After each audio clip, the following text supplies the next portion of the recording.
Hey, you could train for a career in one of the fastest growing industries in any economy. And if you're the spouse of someone serving in our nation's military, you may qualify for free tuition. As the largest animal career training specialty school of its kind, Animal Behavior College trains people who love animals and is currently offering 3 exciting career programs: Certified Dog Trainer, Groomer, and Veterinary Assistant. Each program provides you with the tools and hands-on training necessary for a successful career. You'll learn from professional dog trainers, groomers, and veterinary staff in real-world environments. You'll also enjoy the flexible and convenient school schedule. And you can take the program wherever you go, even if you move around a lot. This makes it perfect for today's military families, as you can continue with our program regardless of where in the United States you're stationed.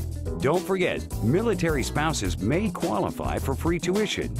Call Animal Behavior College right now at 866-574-0944. That's 866-574-0944. Military spouses, call today to see if you qualify for free tuition. Once again, that's Animal Behavior College at 866-574-0944. I'm Brian Patton, the Sexy Vegan, and you are listening to the sexy, smart dog girl, Addie Daddio, and Love That Dog Hollywood.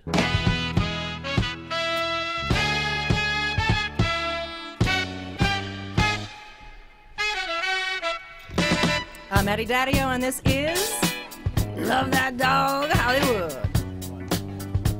How you doing today? Hey, hey, hey! We got a great show for you, as always. What you got to say? Well, there he is. It's my partner in Quick Crime. Hey, hey! That's right. What you got to say? How you doing today, Mike Quick? I'm doing fabulous. How are you? Fabulous. Hollywood. Hollywood swinging. We have a great show lined up for you today, as always. Right, Mike? We do. Phenomenal show, actually. Very interesting guest. I remember. We have a great new gal in town with us. There she is. Hello, everyone. My name is Paula. I'm from Brazil. Paula Piadalici. Ciao. I always wanted to get into He's a back band in the vet driver's seat. Dr. Raviv Balfour joining to us today. sing my songs. He's our sexy doctor, and I'm one, the happy girl. Piano playing. So here I am in this Hollywood city, the city of the stars. There we go. How's everybody doing today? Awesome. Yeah? Good. Good. We have a great show lined up for you today. Here, I'm trying to find the right camera. And there we all are. Got y'all. There we are. Everybody's on camera now. Peace. I am so excited to welcome Paula from San Paulo. Paula is one of our new staff members at Love That Dog Hollywood. She is absolutely a dream and a treasure. Paula, you worked with a great organization in Brazil. Yeah. Did a lot of wonderful rescue work. Can you tell us a little bit about that organization and what you were doing with them? They were fantastic. It's an organization in Brazil that they help, like, we have a lot of homeless dog in Brazil. It's a big problem. And we have a lot of poor people that don't have money to take care of their dogs, so we help them with this too. So they are great. Their name is Cão Sem Dono. What's the name of it again? Cão Sem Dono. It's dog without honor. Dog without honor. Huh. Yeah. Oh, a dog without owner. Yeah. Owner. Owner, yeah. Dog without owner. And I love the work that they're doing because when we saw the pictures of you out there with your team there, it's my new phone. when we saw those pictures of you out there with the rescue, you really had people coming for medical treatment for their dogs. You were giving them food and some blankets and some comfort items. And how often is that rescue out there on the streets of Brazil helping those animals? We have, like in Brazil, we have a lot of rescue helping.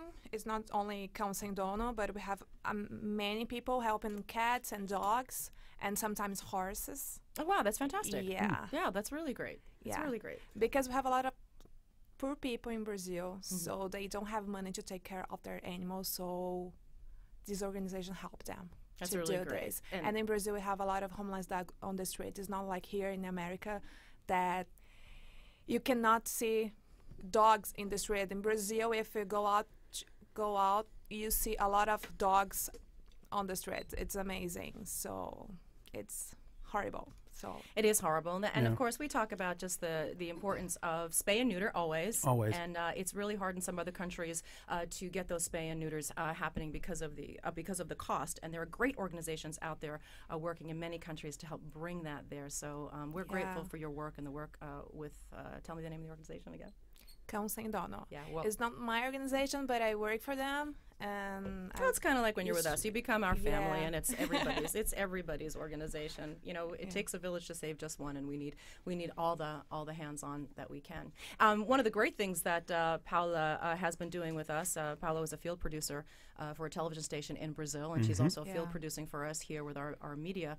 But you booked a fantastic guest for today, and I'm so thrilled that Joanne Lefson is going to be with us. Her dog Oscar, sadly, he died. He had a tragic accident, but he is part of the World Woof Tour. He had this great World Woof Tour.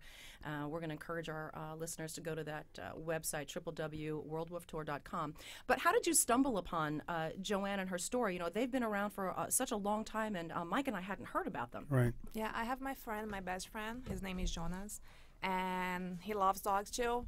So I talked to him about what I'm doing here, volunteer for you guys, and that I really want to produce like really nice stuff for here, the radio show, and for everything. So we were talking, and he said to me, "Oh, I saw that girl. Look in the internet." So I looked on the internet, and I sent an email to her, and she was so nice. She is amazing, and she having me a lot of place in the world, and it's this. It really is wonderful, and I'm so sad that we didn't have an opportunity to know about him before. But of course, his legacy living on. Joanna's going to be our special in studio interview today, and we're so excited to talk with her. He is from a shelter in South Africa, and it's really just amazing. He, like many of the animals that we all rescue, was on death row. Joanne rescued him, and then they proceeded to go on this world tour. She sold her house. She sold everything that she had to get the message out about adoption and saving lives and how important animals are to us as human beings, as companions. So I'm just over the moon to have her on the show today. I'm really grateful for you. Good she's job. amazing. Yeah, Thank she's you. really amazing. We've had several phone chats and email chats, and it's wonderful to talk with like-minded people. And we talk about that in the rescue world, so frequently, how important it is, to join together in like-mindedness and really stay focused on the needs of animals and getting them out of shelters and into a fantastic, wonderful home. So, job well done. We can't wait to talk to her. Speaking of great rescue work, Yes. we are so excited. Our adoption at Hollywood Center Studios, our home base, Hollywood Center Studios, is our strongest, biggest, most incredible supporters. We are so grateful to you, as always, Hollywood Center Studios. We had a fantastic adoption event at the studio. 8 dogs. Eight. 8 dogs, 8 rescue dogs from High Kill shelters here in Southern California, adopted, found great, wonderful, loving homes, and we are so looking forward to bringing you their stories. We have invited each and every one of them to come on the show and share with you why a particular animal spoke to their heart. And what is great for us is 8 dogs saved means we are so thrilled to rescue even more dogs. That's right. And more animals this week. So we are so grateful to everyone who came out to that event and adopted a new best friend. Yes, and if you want to see any pictures, you can go to our Facebook page at Love That Dog Hollywood and look at the album LTDH Adoption Event album. So many great pictures, right? Oh, so much Oh, love. I know. Oh my Someone God, there was took some so awesome much pictures. love. Thank I you, really- Mike Quick. who Yeah. was that? Oh, that's me. That's right. Give us a quick second to get to you quick. Yeah, that's right. Yeah. And we still have a lot of dogs that need to be saved, Yep. like Chance. This Chance. little Take a small chance baby. on Chance. Chance is A sweetheart. is a darling boy. He's been with us for a little bit longer than a couple of rescues. Chance is a black dog, and as many of you know, it's a little hard to get black animals adopted, especially out of the shelters. It's black dogs, black cats. They just don't show well. You can't really. I think I know why. It kind of dawned on me this morning because I'm fostering him, and I was looking around, and you don't see them Yeah. You don't see them because I was looking around. I'm not the cleanest person in the world, but I'm not a slob either. But I was looking Too around. much information. And I was looking around and I said, Chance, where? And he was right in front of me. I was like, oh. And I was like, oh. Yeah, that had nothing to do with him. You haven't. That's not true. No, that's not true. No, that's not true. Oh my God. No. Are you kidding me? No, I really, because he was sleeping. He was under that pile of laundry. No, That's why you didn't see him. No, my Don't pile go of in. laundry is hanging up in a bag. I at least got it up off the floor. No. I'm serious. But he was in the corner, not the corner like where you really couldn't see him. But he likes to, towards the morning when we're about ready to go for the morning walk, he makes his way over, and then the phone goes off. He makes his way over to the doors because he knows that's what's going to happen to go out. And I just I didn't see him out of the corner of my eye. I was like, Chance, where are you? Chance, where? Oh, there he is. He starts wagging his tail. I was like, oh, that's interesting. I did not see him. Gotcha. So that's what was interesting. I'm like, it's not that people don't want these dogs. They're great dogs. I just think that's one of the reasons why they don't show very well is because they're not noticeable. Well, that I is have a that black is- dog. We love you. You have a black dog. And what's his name? His name is Mike. His name is Mikey. Yeah. Yes, and he's a wiener dog of all things. Yes. Well, that's all right. We'll forgive him for that. He's a cutie pie. But he's in Brazil, right? He's in Brazil. Yeah, you couldn't bring him with you. No. And that's why you love working with us. You get a chance to see so many different Yeah, I animals. miss him so much. Dr. Raviv Balfour today is going to talk about ACL surgery. This is hitting home with us as a rescue for a couple of reasons. One of our fantastic, beautiful, gorgeous, wonderful rescue dogs, her name is Ripley. Ripley is a rescue from the North Central Animal Shelter here in Los Angeles. She was a Red List rescue. We're so thrilled that we were able to save her. We are even more thrilled that a wonderful, wonderful stand-up comedian here in Los Angeles, whose name is John Silver, great guy, funny guy, wonderful guy, but most importantly, super animal lover. He is her guardian. He adopted her. He loves her. He adores her. She does need ACL surgery, and that surgery is extraordinarily expensive. It's a $4,500 surgery. It's really expensive, but really important. The dog could use the loose of her leg and not be able to walk or run again. So Dr. Raviv Balfour is going to talk to us today about ACL surgery, about ACL, what it means. It's a torn ligament, a tear. Sometimes it's a full tear and a partial tear. There's a lot of information and a lot to learn about this special surgery. If you'd like to help us raise the money to help John and Ripley, you can go on over to our Facebook page, www.facebook, Love That Dog Hollywood. We have a donate social. If you feel moved to help us with it, just put Ripley in your contribution notes, and we will make sure that that money goes directly to the vet's office for her surgery. We'd be so grateful for that.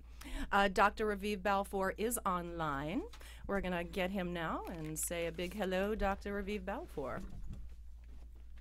Or maybe not. I think we'll take a quick break and I'll figure out how to do that. Don't go away. We'll be right back. In 1985, a baby girl is born in Sherman Oaks, California.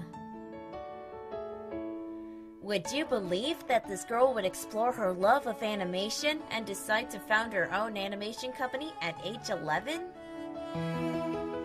Would you believe that she would continue to follow her dream and lead her own production company at age 14?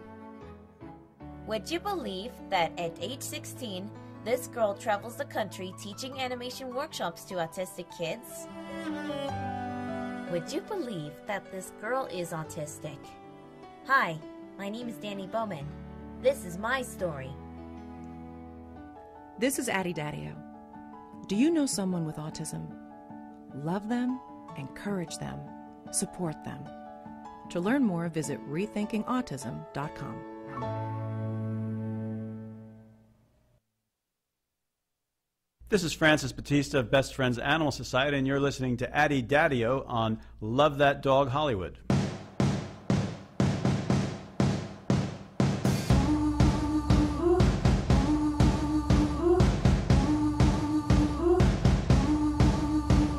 She ain't real. She ain't gonna be able to love you like I will. She is a stranger. You and I have history, or don't you remember? Sure, she's got it all.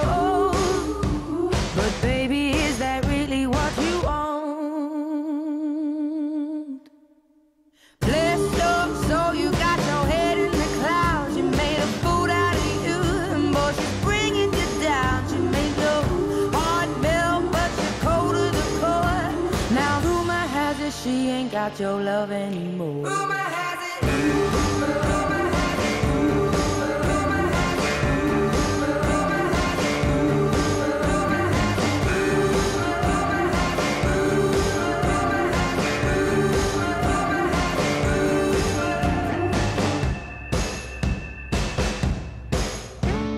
She is half your age, but I'm guessing that's the reason that you stayed. I heard you've been missing me.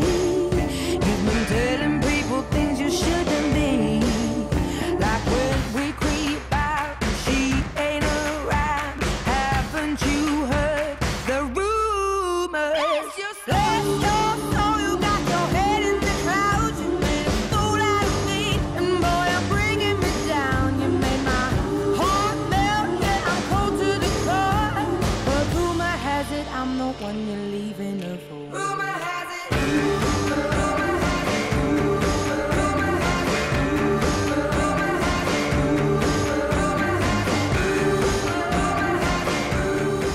I'm Addie Daddio, and this is Love That Dog Hollywood. We've got a lot of new technical stuff happening here in the studio, so I'm just getting up to speed. I have other gifts, right, Mike? Yes, you do. Absolutely. No, I'm not. I'm sorry, I was a little delayed there. I was like, yes, you do. Yes, Absolutely. I do. Dr. Raviv Balfour is with us live in the studio once again. We are so thrilled to have him back. He's not here yet? What do you keep telling me he's here for? No, I didn't. So funny. So Gabe is our technical guy. He's trying to help me figure all this out. Okay, so Dr. Balfour is going to call in pretty soon. We're working. We got new cameras in the studio, new information. There he is. There's Dr. Raviv Balfour. So Dr. Balfour is going to talk with us about ACL surgery. As I was saying, we have a rescue dog named Ripley. She is struggling with her back leg. Yeah. ACL surgery has been really successful in all the animals that I've seen. My cousin recently had it done on her beautiful, gorgeous pit bull. Lulu just had it, and not only did she have it on one, she had it on both legs, and he did both those surgeries. I know he did both those surgeries at the same time too, I think. So that was a little bit of a recovery time for Lulu, but she is back in action, running around, just back to normal. It's always amazing to me that we do those same kind of surgeries, and Dr. Balfour and I have talked about this before with a lot of the work that he's doing, that many of the surgeries and many of the vet treatments are so similar to human treatments. Right. I mean, ACL happens in humans. Yeah. You know, it happens in humans. The same thing. It's the ligaments. But what's you interesting? have a sports background, so you. Well, yeah, but actually, you can ask him. I don't ask him. I'm interested to see if humans can live without an ACL, but it seems to me that dogs cannot. No, they can't, because they lose the use of the leg. Now I know a couple who had a dog who had needed that surgery. They did not get the surgery. It was too expensive. They couldn't afford it, and for some reason that leg had to get amputated. I don't know what all that is about. But that leg was needed to get amputated from the knee down. Oh my God! There, Dr. Balfour. I see you. See me? I see you. I see you. I see you. We're just talking about you. Oh yeah? Yeah, we just talking about you. Oh well, happy to be back on the show. Really happy to have you back on the show, Dr. Balfour and his scrubs. I know you're getting ready to go into another surgery, so I want to kind of just say hi, welcome back. Good to have you. Thank you. Hello, everyone in the studio, whoever's there. Mike I is miss here. you guys. I wish I could be there. We wish you could be here too, Dr. Balfour. It's been a while. I miss you too, just not that much. Not as much as me. Right. That's okay. We were just talking about Ripley. I know that you saw Ripley today in your office. She has an ACL. Who knows, maybe a partial tear, maybe a full tear, but I'm hoping you could talk us through what happens and how to recognize the signs, when it's appropriate to get surgery, and how the ACL surgery is handled. Yeah, I mean, it doesn't matter a whole lot whether it's a partial tear or a full tear. Really what we look at is there enough tearing of the ligament that there's instability of the joint? Because the anterior cruciate ligament, or in the dogs called the cranial cruciate ligament, is the primary ligament that's responsible for stability within the knee joint of dogs. So you can get a strain of the ligament and just have swelling and pain, but no instability. And in those cases, sometimes we can try conservative management. But when you get to the point of instability within the joint because there's been enough damage to the ligament, that's when we usually recommend surgery. And what did you see today when you took an exam with Ripley? There was instability of the knee consistent with a torn cruciate ligament. Yeah, so surgery is imminent. Yeah, it's recommended, and there are various surgeries that there are various types of surgeries depending on the size of dog. That we can do. The most common surgery that we do on dogs bigger than 30 pounds is the surgery called the TPLO. I know we've discussed the surgery a little bit before. This is the surgery I've had to do on my own dog's knees. Basically it's a surgery where instead of putting a new ligament into the knee, which often when we used to do that in dogs would then subsequently tear, and no one was very happy about having to do the same surgery twice on their dogs. The TPLO is a surgery where we change the way the force gets transmitted through the knee, basically making the knee a stable joint without needing that anterior cruciate ligament for stability. And Ripley she's a pretty large dog. She's a young dog, and she's a super active dog. So how successful is that kind of surgery? And as you said, that surgery is the one that is preferable because you don't want to have to go back in and do it again. Yeah, I mean, it's the best surgery for a dog like her, and I do it in older dogs as well. Usually I recommend the TPLO in any dog bigger than about 30-35 pounds. And whether they get back to normal or close to normal on that leg, part of that depends on how long the problem has been going on, because when you don't do surgery to fix this, then the body's response is to try and thicken up that joint and stabilize that joint on its own. So the result of that is arthritis. So sometimes when these dogs tear their ligaments and then don't get surgery for 6 months or a year, there will be a significant amount of arthritis within the joint, and then that will certainly limit what their full capacity for recovery is. So when I do surgery on a joint where there's not much arthritis, I expect them to get back to normal or very close to normal on that leg. So for a dog like Ripley, she runs a lot, she hikes a lot. So can we anticipate that the potential for her returning to those kinds of activities is pretty high? Absolutely, yeah. Yeah, my goal is, usually they have to rest for about 6 weeks following surgery, and then it's about 4 to 6 weeks of recovery of getting back to a normal level of activity. So my hope is within about 3 to 4 months following surgery that any dog following a TPLO is going to get back to completely normal. And that's really exciting news because she's a really great girl. Didn't you love her? Yeah, she was very cute. Oops, sorry, excuse me. Got phone calls here. That's okay. Yeah, she's extremely cute dog, and she's going to do well with the surgery. It's just a matter of, John figuring things out and scheduling the surgery. So I have a question about physical therapy. Do you recommend like water therapy or therapies like that after an ACL surgery? Not typically, and the reason is that often these dogs are doing well enough that they're using the legs, and so they're doing active range of motion on that joint following surgery. Whereas when we get surgery for an ACL, usually the doctors don't want you putting a lot of weight on the leg, so they'll have you go and do physical therapy and do passive range of motion following surgery, because joints always like to move, they heal better. So in this case, because they are allowed to use their leg just kept quiet after surgery, I don't feel like physical therapy adds a lot. Dogs do very well without physical therapy, but if people want to do adjunctive physical therapy, they are more than welcome to do that. It certainly won't hurt anything, and it may or may not help. There's just no proof out there that dogs with physical therapy after a TPLO do better than dogs without. That's actually really exciting news as well. I know one of the questions that John was asking me before I talked to you was, again, about the success rate in ACL surgeries, and I know that you definitely hit upon it, but what's the average, for the average dog, what are the success rates, and what are some of the failures? Well, I mean, there's 95% plus that they're going to improve following surgery, and out of that, maybe about 80-85% get back to completely normal on that leg. And again, part of that's going to depend on the amount of arthritis that's pre-existing within that joint. I would say the most common complication you would have is the same as you would have with any orthopedic surgery, which would be some kind of an infection. So anytime you put any kind of an implant in, that's always a concern.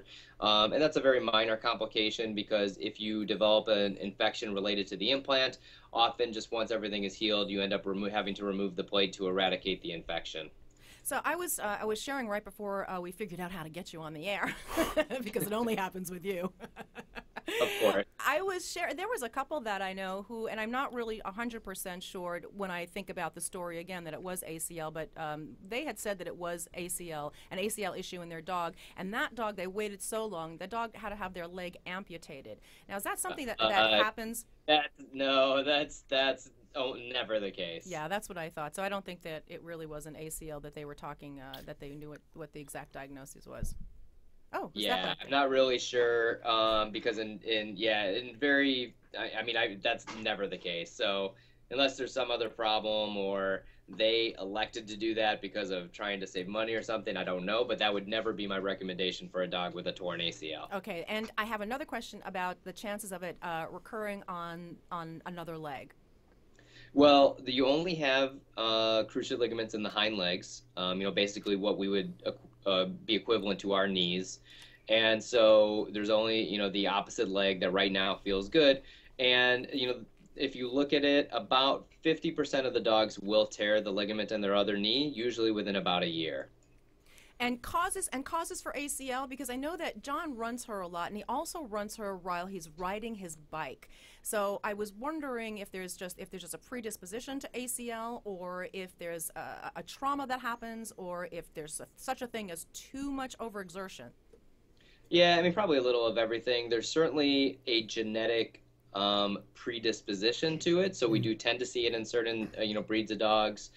More frequently than others, and I think that conformation plays a part because depending on how the build of the dog is, it can put different kinds of stresses on that cruciate ligament, which can then lead to stress and subsequent tearing of that ligament. Now, I see the ligament tear in active dogs. I see it tear in very sedentary dogs, and so the activity level is not necessarily related to tearing the ligament, but if you have a cruciate ligament that's under stress and then they go and run, that can certainly kind of put it over the edge and cause it to rupture, but that's not going to be the primary cause of it. Well, what happens if you decide not to get the surgery? We were talking about this a little bit, and you touched on it briefly, but like humans, for example, can technically live without an ACL. They can't do they're not going to go play football for sure, that's for sure. But how come it's more imperative to do it in dogs rather than like a human? Well, there's a couple different reasons, and we had, like I said, that the body's response to not fixing this surgically is it's going to develop arthritis. So that knee will become very arthritic. Now, dogs can certainly walk around on arthritic joints. So a dog who does not have an ACL fixed will be able to use that leg. The other difference between us and a dog is if you look at a dog's leg, they actually have a bend to their knee, whereas our knee is very straight up and down. Right. So, and the reason for that is we have the top of our tibia is called the tibia plateau. And our tibial plateau is straight across, as opposed to a dog has a downward slope of their tibial plateau of about, on average, about 26 to 28 degrees. Because of that downward slope and that bend in the knee, whenever a dog uses that leg, there is a forward push to that tibia. Got it. And so there is an inherent instability within a dog's knee without an ACL that we don't have because of our flat tibial plateau. Okay. All right. Well, that makes sense. That makes a lot of sense. That does make a lot of sense. Made sense to you? Absolutely. I hope. Explain it to Addie later. Thank you. I will. I have a little bit more understanding of anatomy from my background, but that's fine. Yeah, Mike has a sports background, so it all makes pure sense to him. All I want to know is want to make sure that this fantastic, beautiful, wonderful girl that we saved is going to get healthy and back to the life that she loves so much with her great guardian John. Yeah. Yeah. So Dr. Raviv Balfour, always great to have you on the show. Dr. Raviv Balfour at ASAC Vets, www.asacvets.com. He is always my first choice when it comes to vet care. I love you so much, Dr. Balfour. You're so good. You're so good. You're so good. You're so. Talk to you guys, and hopefully, I'll be able to get on a couple more weeks with you, and you never know, maybe I'll make it into the studio one of these Wednesdays. Oh my gosh! Come on, that'll be. Oh my gosh! Yeah, I know. I'm not. Addie's going to get verklempt here in a second. Really. I need notice for that. I was a little. Dr. Raviv Balfour, thank you so much. We look forward to seeing you soon. You bet. Take Thanks, care. Doc. Bye. Bye. Dr. Balfour has done every surgery on all of my dogs. I trust him emphatically, and of course, he's been my co-host for the past 2 years. And I just I always really turn to him for the for surgical advice. Always doing a great job, and always doing a great job over at ASEC Vets. It's www.asecvets.com. They're really great at what they do. So, Mike, you tell us a little bit about your sports background. You're a personal trainer. Yes, one of the many things that I do. Yes, one of the many things training. that you do. You're my head media guy. We couldn't do it without you, of right. course. Well, you could, but no. I became a personal trainer about 12 years ago. Yeah, and of course I was an athlete my whole life through that as a swimmer. And as you go up in the echelons of any kind of athletics, you have to know how your body works. And you have to have, so I gained, we're talking to some of the, and my father was also one of the top Olympic swim coaches. My God, it took so long to get to that. It was so, yes. Well, I had to kind of give a little bit of a background as to how I had so much access to some of the top sports medicine minds in the United States. Yeah. So it was always kind of fascinating to me. And then when I became a trainer and really learned the anatomy, it was, it's like everything all just kind of came into place. And so that's why it was really interesting to understand what he was talking about with regards to dogs. And we've talked about this before, how people that go running with their dogs, while the dog seems to love it, you got to be careful. You should be more careful because of the structure of that knee is going to take a lot more sheer force on it. It's going to break down faster than a human would. And we actually have knee problems, So what's so funny? I was wondering if Nike's going to come out with a shoe for this, because people run on cement, and you're not supposed to run on cement. Nobody's supposed to run on cement. Well, that was one of the things that when I was talking to John this morning before he, right after he took Ripley, and I had asked him, I said, did Dr. Balfour tell you, because I know he runs Ripley while he rides his bike, and he does a lot of running with her, and I said, did Dr. Balfour tell you that you wouldn't be able to do that? He goes, what? I won't be able to do it. I'm like, no, I meant, did you ask him? I wasn't sure if the prognosis would allow them to return to their activity, because she's a super active dog, and they have a very wonderful active lifestyle, and I just wanted to be sure that she would be able to return to her regular activities. And she's such a young dog, and Dr. Balfour reinforced that because she's such a young dog and he's getting the surgery at an appropriate time. Of course. And happening, I understand the breed. That actually brought something up on me. Like, I'm genetically predisposed to having knee problems, as my father was. And so, breed specific, if it's more of a problem in certain breeds and you have that breed, be careful with them. Don't go running on cement. Maybe if you take them to the dog park, let them run themselves out. Yeah, we're going to have to look it up because, she's kind of she's a pit mix. We don't know what else she's mixed with, but my cousin's dog Lulu is a pit, so perhaps maybe that breed is a little predisposed to that. I'm gonna have to look that up and check in to see what kind of breeds are a little more predisposed to ACL. Well, it kind of makes sense because the pit, much like a human that's built larger, is going to have a lot more weight on the joints, as opposed to, say, someone like a marathon runner or a hound or something like that. They're predisposed to being able to run for long distances. A pit is more of a sprint, get to it, get it done, get it. They're protective dogs. They were bred to be protective dogs. So it's more to be, get rid of the threat, get there as soon as possible, get rid of the threat. A hound is supposed to just go forever and ever and ever. Yeah, a wiener dog is supposed to just, like Mike. No, I'm just kidding. It's just supposed to trot along. Like Mikey, excuse me. So it would make sense.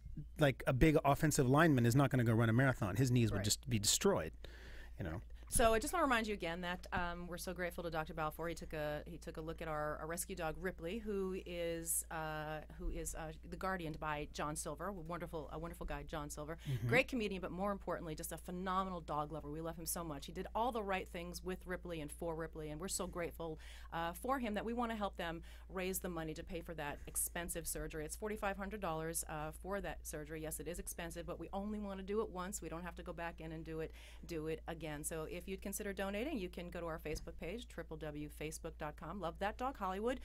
Click on our donate social, mark your contributions for Ripley, and let's get that girl back to running. Yeah, that's right. I'm Addie Daddio. This is Love That Dog Hollywood. Don't go away. We got a whole lot more coming back. Thanks.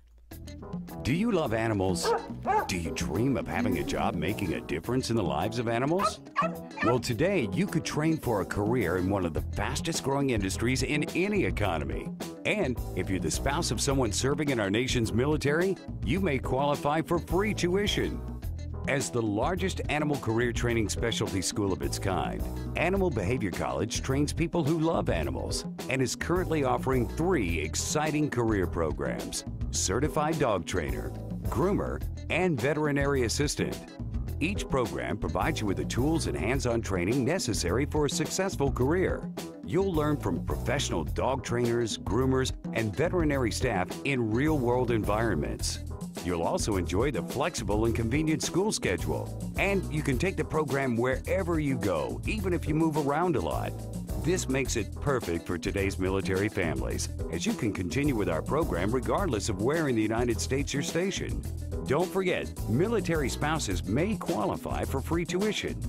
Call Animal Behavior College right now at 866-574-0944. That's 866-574-0944. Military spouses, call today to see if you qualify for free tuition.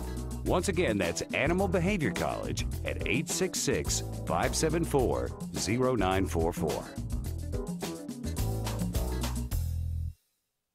I'm Lou Parker with Lou Parker Project and KTLA News, and you're listening to Addie Daddy-O on Love That Dog Hollywood.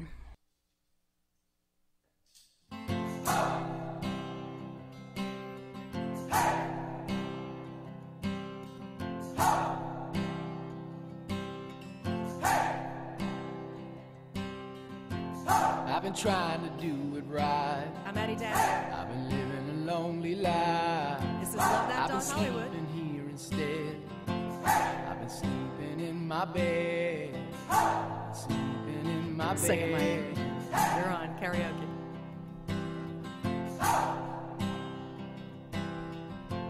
So show me family. Work it, work it. All the blood that I will bleed. I don't know where I belong. We're talking rescue today. I don't know where I went wrong. As always, Paola's in the studio with us. Way of Paola. I belong with you. You belong with me in my sweetheart. This is our song to all the dogs. I belong with you. You belong with us. You belong with me in my sweetheart.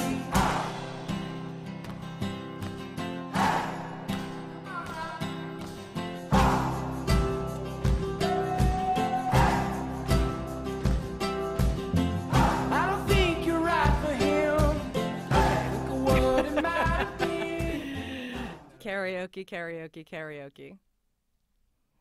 So our next guest is a friend of yours. Yes.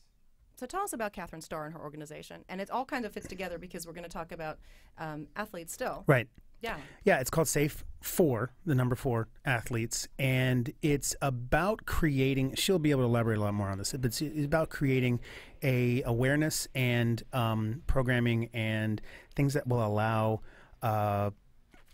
athletes who have unfortunately been, I don't know, there's no other really nice way to say it, have been victims of sexual harassment or sexual molestation or whatever, to be able to reach out and get support, but also, more importantly, to create awareness for preventative aspects of it. And she will be able to elaborate a lot more on that. It's a great organization, and she has a fundraiser tomorrow night, which we are going to. And which we're honored to be invited to. We're honored to be invited to. We are so honored to be invited to that. Yeah, and so yeah. Thank you, Catherine. Yes, thank you very much. So yeah, that's what it's all about. How did you get involved with Catherine and her organization? Today's show is really kind of all about you and your connection to sports, but right. we so focus on kids and animals and right. encourage. It's not just about animals for us. We have a much larger charity organization that is very inclusive of kids.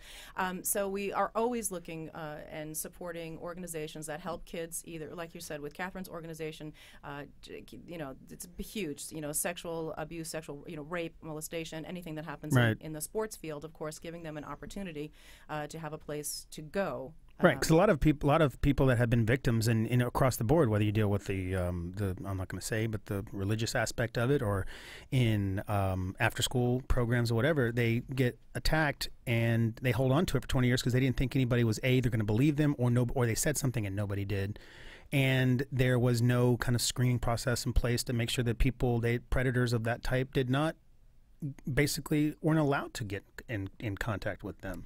And that's really unfortunate. But Catherine, I know Catherine because, well, she swam for my father, and so it is all about me today. She did. She swam for your father. My dad was a coach at the University of Texas at the time, and she swam for him.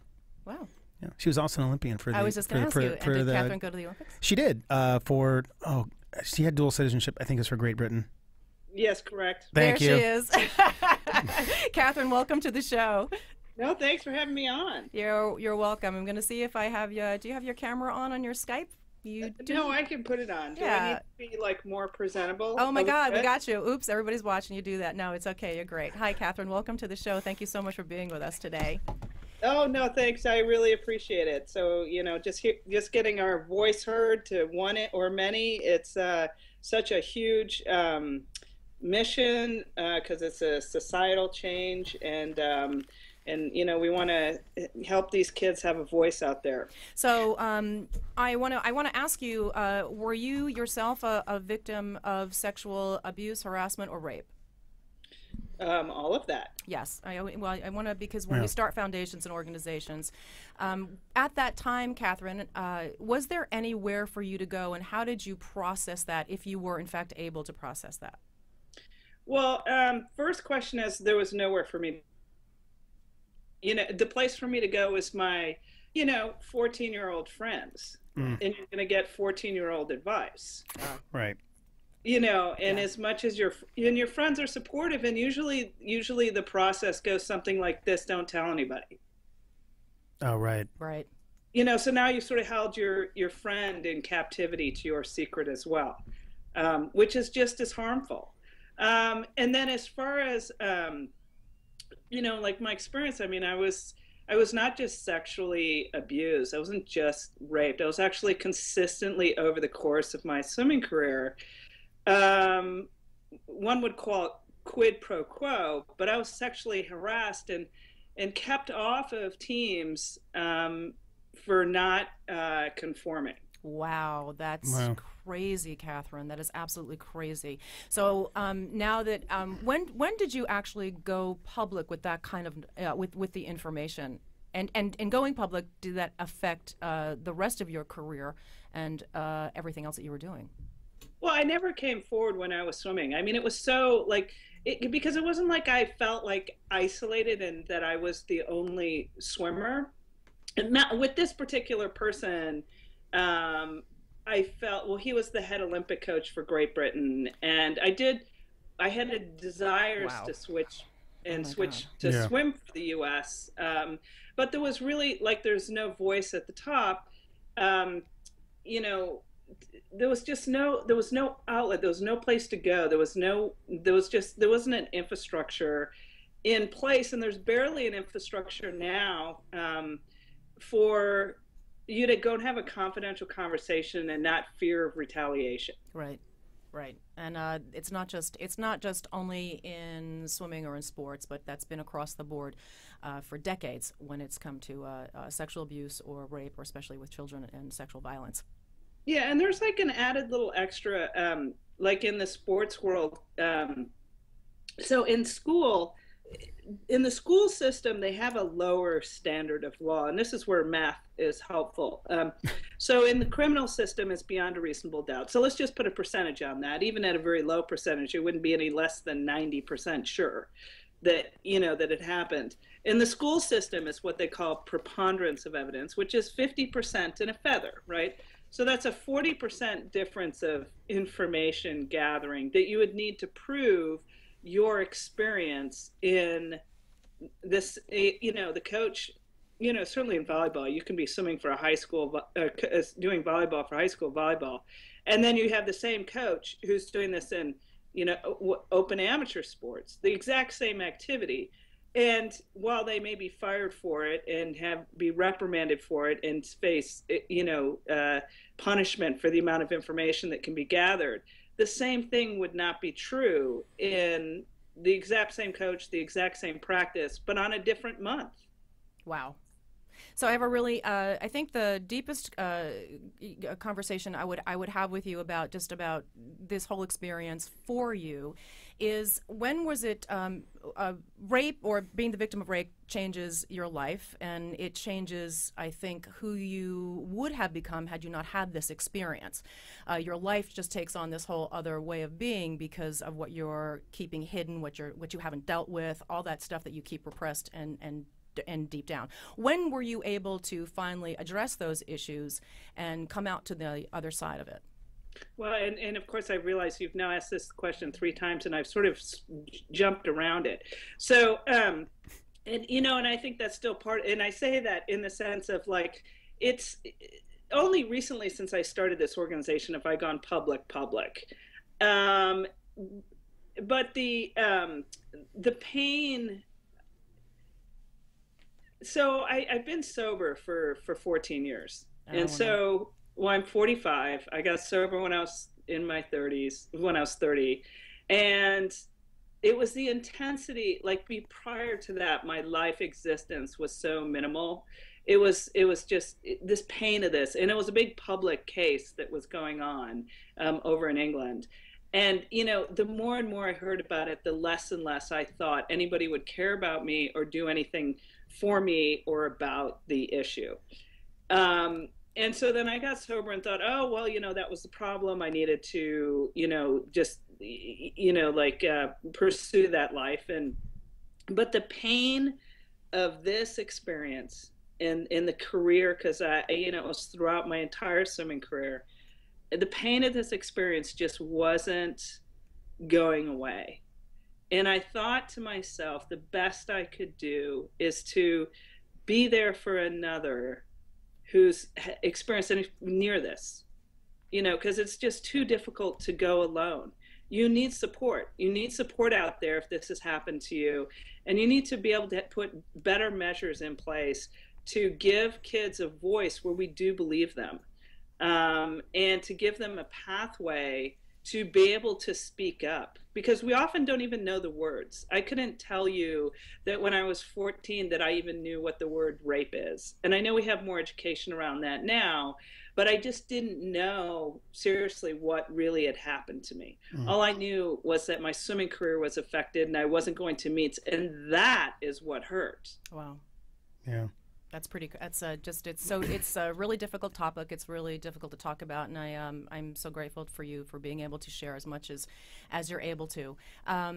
And I do want to say it is so true that when you help others, you always help yourself. And by saying that, by being able to help one and starting an amazing organization like you have for others that were in the same circumstances, it really is what brings us to the other side many times of these awful, horrific life experiences. So tell us about the joy, because there is some joy in being able to finally get to the other side of helping others, and what that's been like for you.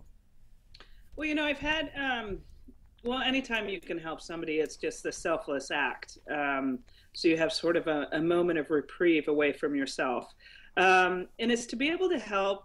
I've helped some past athletes who are older, like, my age range, former elite athletes, and helped them into recovery and sort of helped, whether it's from depression or anxiety, and just to know that someone's so broken that there was to be able to offer a hand of help is there's no words to describe that feeling. Right. Of being able to do that. I mean, that was what I would have desired. And I just want to make sure that hand is always there. Well, we are so grateful and appreciative to you for being someone who is able to offer a hand. There are so many kids out there in need, and so many adults who are still children because they haven't been able to come to terms with that, or to be so open and public about it. It takes a lot of strength and a lot of courage. I admire you tremendously for that. Thank you for that. So tell us about your fundraiser tomorrow night. And again, thank you so much for giving us the opportunity to share in that evening with you. We're excited for you. Yeah, no, and I'm excited too. And this is anytime you start an organization, we need all the support we get via humans, via, any way to help us get out, whether it's, an extra $5 a week, that you can stretch to help us. Everything is open and, from that perspective. So we have to do these fundraisers, but, I'm all about fun at the end of the day. Good for you. So, and it's such a tough topic that I felt, so we're doing a casino night, doing a little Texas Hold'em tournament. So there you go, Mike. Yeah, I It's was going to say, Texas. aren't you the killer one in Texas Hold'em? Well, yeah, I mean, it's like the competitiveness in me has never left. I'm such a gamer at heart, and yeah, I like to win at everything. What are you going to do? Yeah, I can see that. It kind of crosses that sports thing. I see that in Mike as well. Yeah. Yeah, You you never really know, leave. and it's just one of those things where you want to kind of have people to come out and enjoy such a tough topic, and so that's why we picked to do casino night, and it's fun. It seems like you know, it's trendy too, of course. Of course. You know, and it come and enjoy some of the other athletes who support it and get it, and you know, and So, what are the particulars about the fundraiser? Is it open to the public? Can we put it out there and invite people to come, or is it kind of a closed event? Well, it's closed in the sense that anybody can come who donates. Oh, there we go. Okay. So it's at Richard Riordan's home. Oh my gosh, the former mayor of Los Angeles? Yes. Look at you go. Yeah, so it's amazing to have Nice. such great support. That's fantastic support. That's really great support. So if you'd like to go to the former mayor of Los Angeles home, have a little Texas Hold'em, and support a great cause, we can encourage others to come out. Correct? Yes, absolutely. And if they just want to come and mingle with some, you know, some athletes and some wonderful people and guests and who all support the cause, I mean, we'll have variety between the lawyers and therapists. Nothing like having them in the same room. Yeah, right. Definitely. Yikes. So you have mobile legal couches for everybody to lay down. Or what? Seriously. You know, if you have some winning anxiety. No, so it's $100 to attend, and if you want to play just in the casino night, it's $150 and $250 to play in the tournament. Wow. Okay. So that's Okay. great. So that's tomorrow night. We're gonna post all your information on our Love That Dog Hollywood Facebook page and encourage our listeners to go over there. So we'll shout it out. We'll tweet it out. We'll get it out. Instagram it out. Yeah. I don't know how I'm going to do we'll that. I'll gram it figure out. that out. We'll- And it's on Eventbrite, so it's easy to just Okay, order your Eventbrite. Okay, ticket great. on Eventbrite. And of course, if you don't have time to go and you just want to support your cause, donations are always welcome. Correct. Of course. And are you looking for volunteers? I know as an organization ourselves, we're always looking for more volunteers who want to help out. Are you also always looking for volunteers? Always. Always looking for volunteers. So whether it's you want to help for a day or you want to help more long term, we're trying to get what Safe for Athletes has is a program that implements into any youth sport programs, comprehensive. So we're always looking for people to help get the word out in their own environments, their sport, their community. Always open for that. What's the age range of most of the kids that you're involved with, Catherine?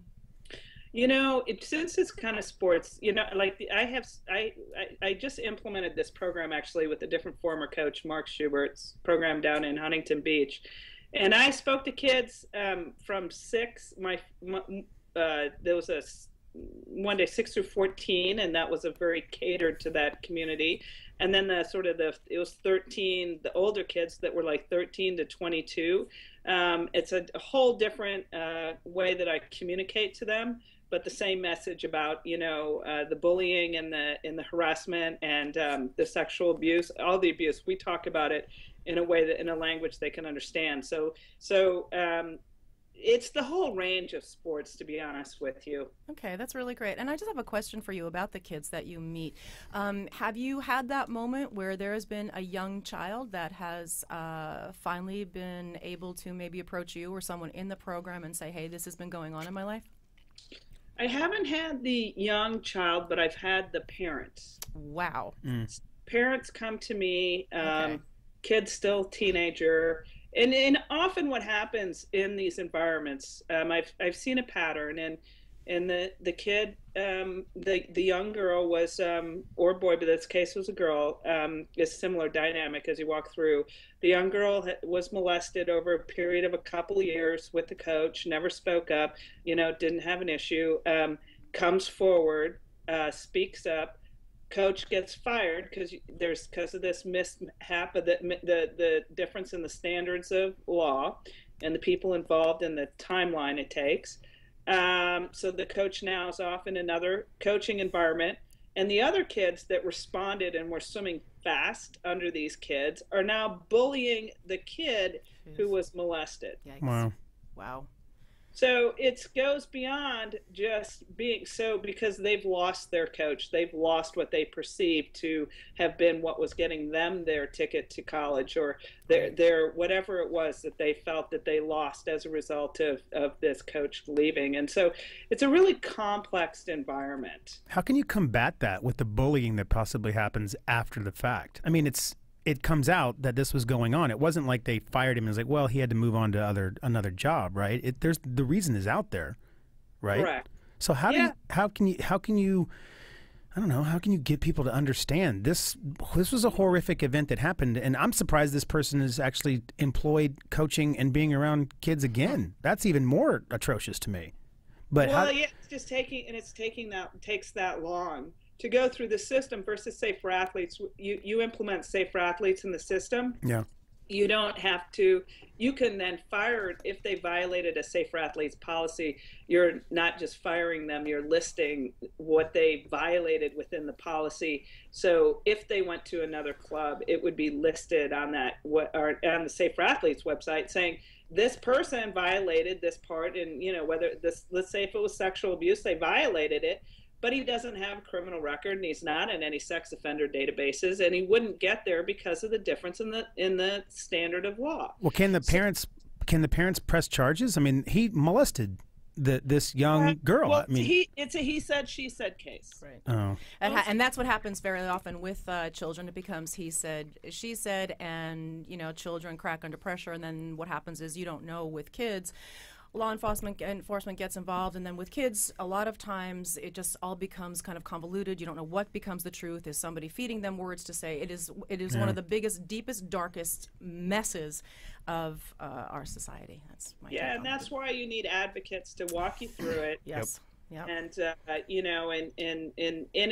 but the bullying aspect after it, you need to have a team, whether it's somebody like Safe for Athletes to come in and talk to the entire team, educate them on what just happened, but they should have had that education beforehand. But in these cases, you need to go in and you need to go back in and remove the toxicity from that environment. Well, you're doing a great job, and God bless you for being brave enough to stand up, to come out, and to be a voice for the voiceless. I'm really grateful for you, and I'm so excited to see you live and in person tomorrow. Yeah, no, they're great. Yeah. It's a pretty casual event, so good. It's like I said, it's Thank God we have dog clothes on. Can we wear our Love That Dog Hollywood t-shirts? We can only wear our dog clothes.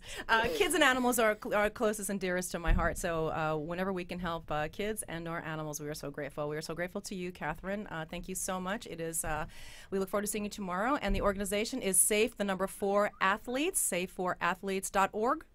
Yes. Safeforathletes.org. Jump on their website and donate. We will see you tomorrow, Catherine. Thank you again. Great. Thank you so much for having me on. You bet. Anytime. You're always welcome. Okay. Thanks. Bye. Bye.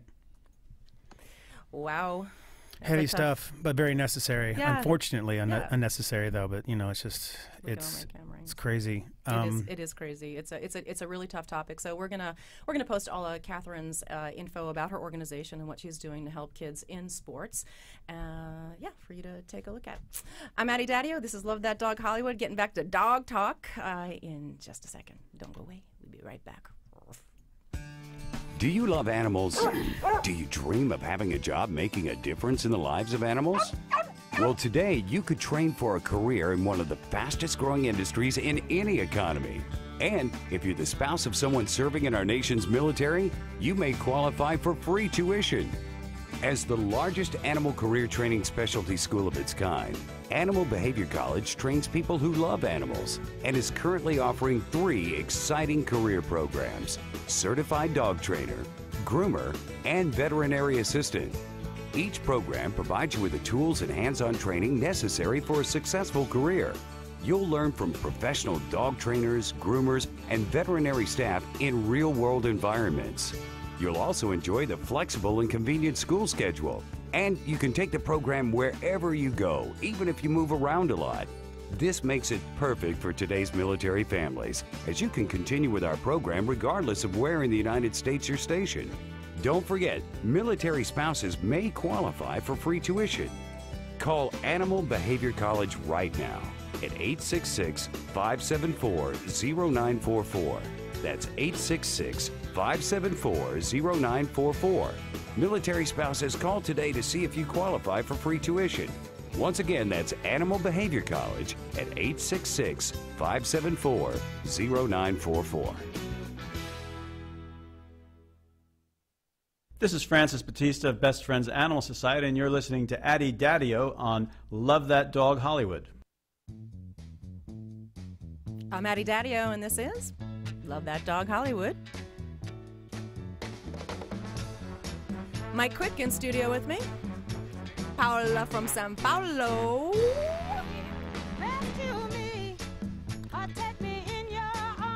There he is, karaoke man. Take it away, Mike.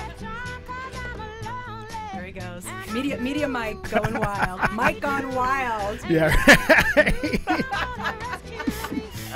I'm probably going to see the tape later and go, oh, I'm never doing that again. Yeah, thank you. I know you think it's so much fun till you look back. Right. So that was a pretty intense interview with Catherine from Save for Athletes. Just an incredible woman who is standing up for, for kids everywhere. Yeah, it's still amazing to me that we live in a time where we're having difficulty getting convictions because of the whole he said, she said thing. But, she's doing her part to make sure that what happened to her and to other people before her and at the same time and even currently now doesn't happen again. That's because it takes one person to make a difference, and then that person can inspire another person and another person and another person. So hopefully someday, the world will be a utopia, right? Well, yeah. One day. I'm looking for all my shots here. It's really it takes a lot of strength and a lot of courage to stand up for what you believe in and what you believe is right. It really does, and especially to go public with something as it's just all about it's just all about you. I mean, right. People look at you differently after that. People, they. Yeah, I mean, look at the situation that she was talking about at the end. Was people basically being shouted down because their own selfish needs come in the way and not taking a moment to walk in another person's shoes. And so that ends up what's happening because people go, well, wait, you took this person away from me. Well, this person did something bad, and you don't understand that. Here's why you need to understand it. Well, as I said, we'll go to her. We're so excited to go to her Yep, event tomorrow. It's gonna be great. So hopefully you'll be in that Texas Hold'em and win a lot of money for Love That Dog Hollywood. Of course, we'll have to donate it back to Save for Athletes. That's exactly right. Yeah, it's like a portion of the proceeds go back to Save for Athletes. You go. We are so excited to talk to Joanne Lefson. What a thrill, Paola. I'm so glad that you were able to find her. And if you go to our Facebook page, we have an album that is a tribute to Oscar. You can see all of the great places he has traveled. You can see Oscar in Brazil, in Africa, and Europe, Paris, all over the places. And his main focus, of course, he was a shelter rescue from a high kill shelter in South Africa. And, he just spreading the word about adoption and going to so many countries that are not quite as have the media awareness that we have here for adoption. And even though so many animals are still homeless and get killed and aren't getting out, but just really exciting and fantastic to be able to talk with Joanne. Now, Joanne's from South Africa.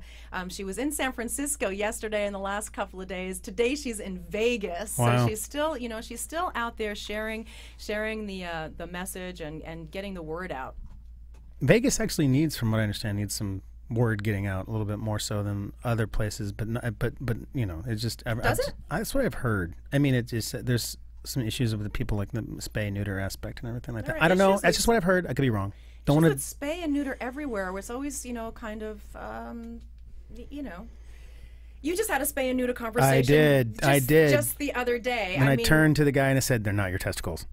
Yeah, you said more than that, but you're a little more graphic than that. But that was true. I mean, it's really interesting that some men actually feel it. I don't understand it because I don't know. I appreciate it more because, for example, the foster that we have, Chance is not marking like he used to since we Well, that's one of the, when we talk a lot about the benefits of spay and neuter, most of it is to keep down the animal population. But of course, if you have a male dog and you have your male dog neutered, then they tend not to mark so much. They're not as not aggressive in an aggressive way, but they're not as pushy with other animals. And I will say, my own dogs, Dirk has such an issue.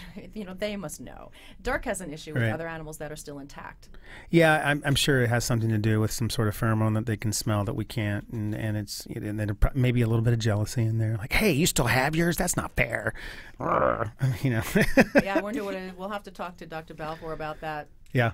I guess it must be there, just the recognition of all that testosterone that's still kind of flowing through. It'd be interesting to have a pet psychic come in and talk about that. Oh, well, so funny you should mention that. We will be having a pet psychic. Pet psychic Laura's going to be joining us in the next 2 weeks. Yeah. I don't know how to turn off my new phone. So if you hear that, that's usually a Facebook or a text push in the background. Addie's very popular. Oh, for some reason I don't know how to turn off I have other gifts, Mike. Technology is so not one of them. As you can see, I'm still working out the camera shots and the camera angles, and it's a little different having to work it all and laugh and talk and do it all at one time. But I'm making it happen. You are. And I am so excited. Joanne. Phone's excited too. Joanne, welcome to the show. Hey, thanks for having me. Hey? Oh my gosh, thank you so much for being here. We have encouraged our listeners to go to your website and World Woof, of course, and see your beautiful tribute to Oscar. That was the memorial tribute that was just done with at the shelter in South Africa. It was really lovely, and I just, again, my heartfelt. There are no words. There are just, God, I don't even know what to say. I'm so sorry for your loss, and what a wonderful journey you guys have had together. Yeah, well, thanks for those kind words. I mean, it has obviously been probably the hardest situation of my life and stuff, but what do you do, but anyway, we did have a very special service for him, and fitting tribute to just an amazing animal. So don't make me emotional. Oh, I'm sorry. I'm so sorry. We're all emotional. And you know what was really beautiful about the tribute? I love, of course, because I believe in it so much as well, I love the tree planting ceremony. And just the words that were spoken about how a tree never stops giving us and animals never stop giving their love. And I thought that was just the perfect tribute for Oscar as well. And it was wonderful to see you there just packing down the earth and really being so involved in that spirit of, spirit of love. No, well, I mean, it was just great that I could be back where he really got a new leash on life. And the tree has since grown quite a lot since that service 3 months ago, and we've redone the plaque and stuff. So when you looked at that plaque and it was a little bit kind of mingy, improved since then. So please take my listeners back to the very beginning of your incredible journey. Gosh, starting with Oscar, or sort of a little bit before that? Yeah, I guess go a little bit before that, because your world certainly changed after you met him. So what happened coming up to that fateful day at the shelter in South Africa? Okay, well, for starters, I've always loved animals, and specifically, dogs, and I've had many adopted dogs in my life, and they've all made amazing pets and changed my life in different kind of ways. And I had actually I'd been living in San Diego at the time. I was actually married to a veterinarian, believe it or not, and that didn't quite work out, and I moved back to Cape Town, and I needed a new best friend in my life. And the obvious choice was to go to my local shelter, which is the Cape of Good Hope SPCA, to, find a new buddy in my life. And on that very day, there must have been about 60 dogs up for adoption, of which all would have made fantastic, wonderful family companions. And when I got to cage B5 and I looked at Oscar, and he wasn't Oscar then, he was just called B5. Oh gosh.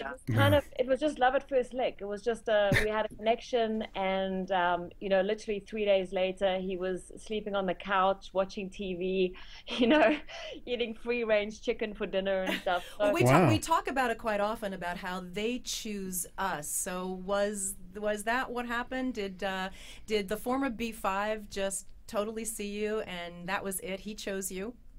To be totally honest, when I've adopted dogs in the past, I've always gone for sort of, the oldest, worst looking. You've been at my house. And when I saw Oscar, I was he was just so adorable. And I thought to myself, I'm not going to even go down the process of adopting him, because surely a great dog like this is going to easily find a home. And I went and spoke to the staff at the front, and they actually said, well, the truth of the matter is, there's just not enough, homes to go around. Oscar had already been there for 2 weeks, and literally he was a day away from being euthanized. Wow. So, it was just a reminder that it doesn't matter, what breed it is, how young it is, how cute it is, or anything. All these dogs sitting on death row are just looking for a second chance, and there's just no guarantees. So when she told me that, it was a done deal. I was like, okay, I'll take the cute dog. You twist your arm, right? Easily. So, was there a connection? There were a lot of dogs there that I probably could have adopted that I felt something for and stuff. But Oscar was just really cute, and he rolled over, and I knew that, any dog that's given love and care and stuff becomes a great connection, that I've always experienced in the past. So it was just, it just was one of those things that I think destiny was in the stars, because he when we'll talk about this, but all the kids loved him, everybody loved him. He just grew into the role model that he became, and it was almost, even the name Oscar, it was just almost meant to be. I didn't even have a choice. I didn't even know it.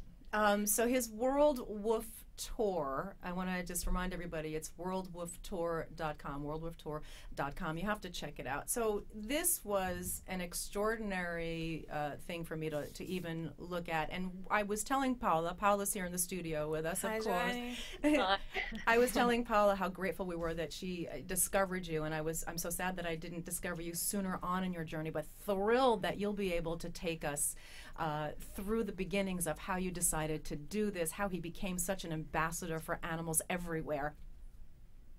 Right. So it wasn't, I had no, if you had told me that I was going to take a dog around the world, I would have said, okay, go and see a psychologist.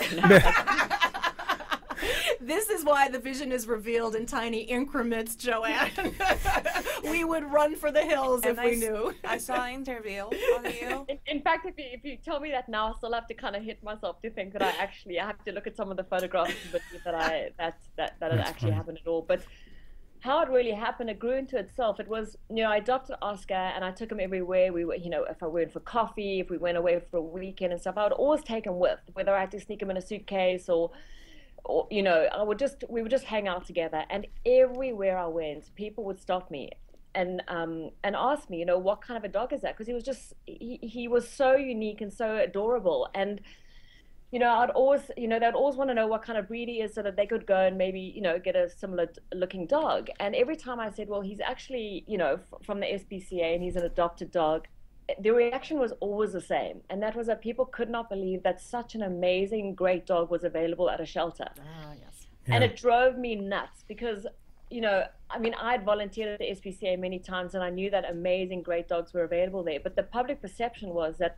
dogs in shelters were old, mangy, disturbed dogs, and that just is not true. And so on a daily basis, I'd be hassled by the public, and then eventually I just thought, how can I'm going to use the word use, but I mean it in a nice way. Right, how can I use this dog? How can we as a team do something unique to draw attention to these amazing buddies of Oscar that are really dying for a second chance in shelters? And I always traveled a lot. I love traveling. I spent a lot of time. I do spend a lot of time in the Himalayas and in Asia and obviously in the States. And it was like, it was travel. I was already a writer for a golf magazine because my background is golf. And, and Oscar, we'd already been sneaking into a few hotels and doing a bit of road trips and stuff. And I honestly don't know how Oscar and I kind of thought, okay, we'll tour. But it was just, it came at a moment, and it had never been done before. Quarantine wasn't even in my vocabulary at that stage.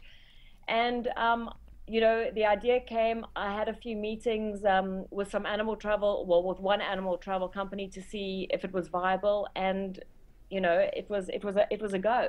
And it became a rough idea, which came to a very expensive, serious idea down the road. Oh, you changed your entire life, though. Now, if I read this all correctly about you, Joanne, you sold your home to go on this big tour and to kind of get this whole thing jump-started. Is that correct?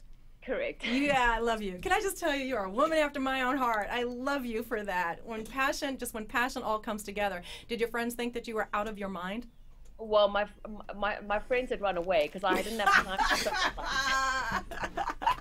But my parents had like put me into see a family psychologist again because they were like, okay, they didn't take me seriously, and you know, they just didn't take me serious, put it that way. But you know, it was as far as the setting the house goes and stuff. You know, it was just I did approach a couple of sponsors, and I think it was just because it was just a little bit too far out there for them to really back it, you know, initially. And as far as setting the house goes, it really was an easy decision. And I can tell you right now that I would do it again, not to sound like cool, but because I so believe, you know, I could always replace a house. Okay, maybe it won't be as big or as, you know, whatever, but you know, you can't put a price on an experience. And the experience that I had going around the world with my best friend was just, I can't put a price on it because it was invaluable. It was incredible. And it was just, you know, it was a passion, and I would do it all again in a heartbeat. Oh gosh, the pictures certainly speak, you know, volumes. You sent me those wonderful pictures of him, you know, all over the world in places I would never think that you could take an animal, or especially your companion. Tell me about the quarantine issues that you faced. Okay, well, let me just say that some of the photographs that you see, he wasn't allowed in those countries. Okay, well, I wasn't gonna, come on, a little smoke and mirrors. Finished, I can say that, okay? Okay, well, believe it or not, there's only quarantine in about 5 or 6% of the world's countries. And I don't know, there's a few hundred countries on the planet. So actually, quarantine isn't really an issue. And, you know, typical quarantine countries are islands. So, for example, you know, Australia, New Zealand, New Guinea, you know, Madagascar, places like that, and obviously England, although they've since given away with a lot of their quarantine. So we could definitely do the travel. Japan was the only country that really we wanted to go to that we had to cancel at the last minute because of the 30-day quarantine. Wow. But you know, it really comes down to the fact that vaccines and everything have to be up to date, and you just need a health certificate going in and out of every country that is endorsed by the state veterinarian. So it's just a lot of paperwork and a bit of running around. But you know, if you want to do it, you can definitely do it. And that's why when people, you know, immigrate or something and they don't take their animals with them, I go mad, you know, because it isn't that difficult. Tell me how you shared the message of adoption, especially in some countries where they don't have the same kind of animal welfare laws that we might have or that we've experienced. What was it like for you to share that message in those kinds of places? Well, sure. I mean, it was a challenge. In many countries, as you mentioned, you know, animals just don't have any rights at all. But you know, that was part of the reason for going was, you know, I remember specifically when we were in sort of like the northern Indian region, and you know, dogs don't mean anything there really. And when they see the connection between a person and a dog, especially going on a world tour, they start to look at it a little bit differently and start to think, well, actually, maybe there is some value in an animal's life. But as far as promoting dog adoption and sterilization, you know, we made sure that in every single country except Cambodia, because there weren't any, we linked up with a society and a school and gave a talk as to what we were doing and why we were trying to achieve it. And you know, just in that way, you know, spread as much of the good word as we possibly could. And on many of those events, you know, media was attracted, and you know, whatever the society wanted to do and make out of of us coming to create awareness for dog adoption is what happened. It was just different in every country, really. How was it with spay and neuter? Mike is my rescue partner. He's in studio with me as well. Mike and I were just talking about a lot of things that go on with spay and neuter. We recently had a conversation. Mike just had a conversation yesterday with someone who is on the lot with us in our office building about spay and neutering, and he was he was like so concerned about those. Well, he's like, I don't like it. I don't agree with it. And I was like, why? And he couldn't give me a real reason. And I just turned and looked at him and said, they're not your testicles. It's the only other reason. Is that they just, I don't know. It's interesting to me because I'm a man who's has some masculinity to him, but I'm like, go ahead, neuter him. I don't care. I don't care, but I mean, it's for the betterment of the dog. Right, but it's so interesting, and I'm sure that's why I wondered for you, Joanne, just the kinds of comments or thoughts that were based around spay and neuter. Here in the States, we experience that kind of comment from someone who's, aware and educated, and he still thinks that, those babies are his. I know it is kind of crazy. I mean, I can hear that you and I both share the same opinion on this one and stuff. It's amazing to think that some don't see the benefits of spay and neuter. I think a lot of people that are kind of against it and look at it like, in a masculine sense, are putting a human thought into a dog's body. And dogs don't think like the average male. If they're running around the street and stuff, they're not that choosy. It's just they're not human beings is what I'm saying. Oh, I don't know if they're not neutered. Wait a second, I might if they're not neutered, they're kind of a little come on, they're kind of let's have a little girl talk right now. It's just me and you. Right? What I'm really saying is that at the end of the day, even if they thought the same, at the end of the day, until there are enough homes for all the dogs that are already here, there can be no real reason to keep reproducing dogs. It just doesn't make any sense. And I think, what I try and just tell my friends who are opposed to it and stuff is if they could just go to a local shelter and witness a euthanasia of a young, healthy animal, they will never look at they will look at it forever differently, because there's nothing more dramatic and sad and heartbreaking than seeing a wonderful young animal that would make a great pet being euthanized simply because it couldn't find a home. And so, I think it's far more important to have animals that have homes than to have unneutered animals and tens of thousands that are being euthanized every day because there aren't enough homes for them. Yeah, well, we could not agree with that more. And I was wondering, Joanne, can you share with us a little about South Africa and the amount of animals that are there? It's a country that I'm not familiar with, that I've never been to, and I don't know anything about the animal statistics there. Well, South Africa, actually, it's considered third world, but it's very first world in its infrastructure. And I'm from Cape Town, which is a beautiful city on the very southernmost part of Africa. And to be honest, it's very, very similar to California. Cape Town is probably likable to San Diego. You don't see stray dogs on the streets. We have a lot of shelters. And they pretty much operate the same as the States. If there's a stray animal control is called, it'll be placed in a shelter, advertised, and will either be euthanized or will go up for adoption and will hopefully find a home. But our adoption rates are about 10%. Wow. I think in America, yours are considered about 25%, but given the volume and numbers, we're still talking about thousands of dogs. In fact, in South Africa, I think it's estimated about 2,000 dogs a day are euthanized. In the States, it's a lot more than that. But, on statistics and percentages, it's kind of about the same. What is the shelter time? Yeah, they're absolutely right about that. I understand those statistics as well. What's the shelter time for animals? You had said that Oscar was there for 2 weeks, and then the next day was his youth. He was scheduled to be killed the next day. Is that typical for South Africa? They only get 2 weeks? Yes, it is. I mean, they make a few exceptions, just like they do here, but typically it's about 12 days. Wow. 12 to 14 days. What I think America, what you guys do so well here and stuff is your fostering.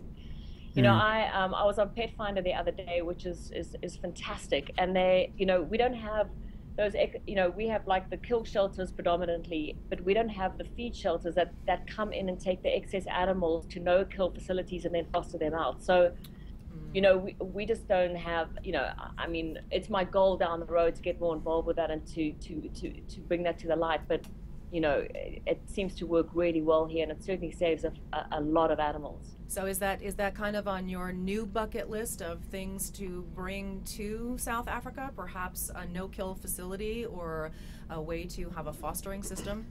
Yeah, well, and if so, I would love to find a way to build a team to help you with that. Well, I think we're going to be doing a few things down the road.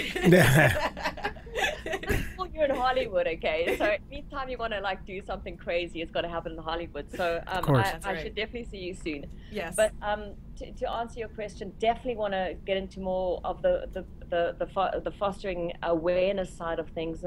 We do have no-kill shelters, so those already exist. But I will say to you, back on the sterilization, is that having traveled around the world and visited hundreds of shelters and seen the state of dogs on a global scale, the answer is sterilization. Yeah. And I would, my mission going forward now is to really honor Oscar's legacy. And I get emotional talking about it, but I mean, Oscar totally changed my life and really helped me to find my true passion. And so going forward and stuff, I'm 100% committed to his legacy, setting up a sanctuary and a foundation, in his name in South Africa, and through it creating substantial awareness for dog adoption and raising funds for sterilization around South Africa. Because at the end of the day, shelters, I so admire the people that work and deal with those issues on a day out and day in basis, because I could never do that. But the true answer is sterilization. If every dog was sterilized, we wouldn't even need shelters. So, I just going forward is honoring that and definitely, pushing the fostering and the sterilization big time. And we do have a few exciting plans for next year. Again, also honoring Oscar's story, and definitely will bring us to Hollywood. So you have not seen the end of us yet. I'm excited. I'm so excited about that. I know you can't reveal any of it yet, but I hope that you'll be able to reveal some of that soon and share it with us. Yes. I am so honored to get an opportunity to know you, Joanne. I was so inspired by your story, and of course, as rescuers and as people that have our dogs and take them with us wherever we go, you, of course, on a much bigger journey. What an exciting time, and I look forward to sharing more of your story with our listeners. I hope that you'll come back. No, well, I would love to come back. And, just to also say what you guys do, we couldn't do, it's one thing just taking a dog around the world, but, we could never create awareness without people like you, radio stations and the media. And, what you are doing, reaching the people and letting them all know about the benefits of dog adoption. I just commend what you guys are doing, for, homeless dogs. And just to also, just in summary, just to say, Oscar, I could have adopted Oscar out like 10 million times. At the end of the day, Oscar really, when I say he was lucky to be alive, Oscar, just like there are hundreds and thousands of Oscars out there. They may not look all the same, but they're all great dogs. They're minutes or days or seconds away from being euthanized. And I just encourage people, if you want a great dog, you don't have to go and buy one or breed one. Just go to your local shelter. And I promise you it'll be, I hope that this story has inspired people to realize that it'll be the greatest journey you'll ever take. I'm sure that it has, and I just want to inspire, you've inspired us, and to encourage you and to let you know that Oscar's legacy will become a part of the story that we tell. Our shelter day is tomorrow and Friday. We are rescuing a new dog. We will save a dog off of death row. We will name him Oscar. Yep. And we will send him on his journey to honor the wonderful work that you have done, and your wonderful boy as well. That is amazing. Please will you post on his Facebook page? Oh, he will. I will post him for you, and he will have his own news story. So thank you for giving another dog another chance at life, and we will be sure that he is. So many of the dogs we rescue are from the kill list in the high kill shelters in Southern California. So on behalf of Oscar, there will be a new Oscar saved tomorrow. So thank you, Joanne, for your beautiful, beautiful heart and your beautiful work. No, and thank you, and thanks for having me. Oh, you bet. Come back soon.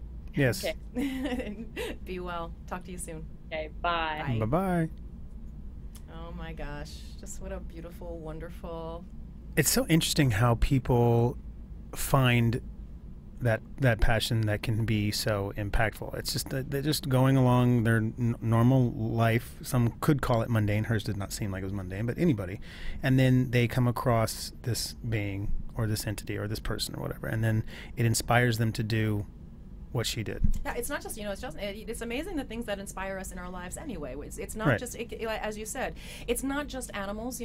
For me, it certainly has been animals. For other people, it's another person or another story. For our beautiful Lulu Cerrone, it is her heart for the people of Africa and raising awareness for water and dams. It's just whatever inspires you. Well, you inspire me, It's Addie. You're my inspiration. Thank you. You're right. So, and Paula, just that I was thinking when I was chatting with Joanne when she was sharing those stories about other nations and how dogs are treated, I was thinking about Brazil, and I was thinking about the dogs that you have been involved with helping and sharing, and those stories seemed kind of very similar to me. Yeah.